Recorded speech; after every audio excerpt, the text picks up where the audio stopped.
Deborah Hersman is the president and CEO of the National Safety Council and former chair of the NTSB.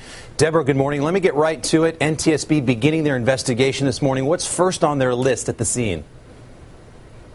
You know, they'll arrive on the scene and begin to gather the perishable evidence. They really want to focus on things that might go away in time, but they'll be gathering recorders from those trains, any video that might be in the vicinity, and talking to eyewitnesses. Tell me more about those recorders. What kind of recorders are on commuter trains, and what will they learn once they start to go through those images?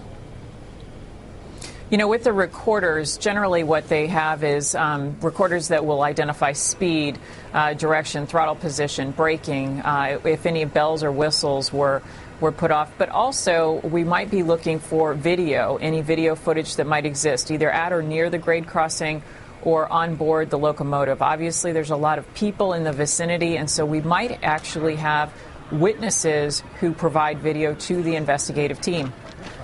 Deborah, the fact that that electrified third rail pierced that first car in the floor, I mean, how much devastation could that have done all by itself?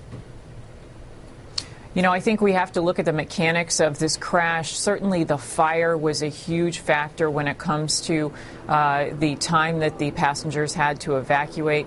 But you want to identify all of the causes of damage so you can identify ways to have more robust, better crash-worthy train cars in the future. We're not exactly sure what happened to that Jeep Cherokee, Deborah, but for people watching, you get to a crossing of a train, you see the flashing lights. What do you do?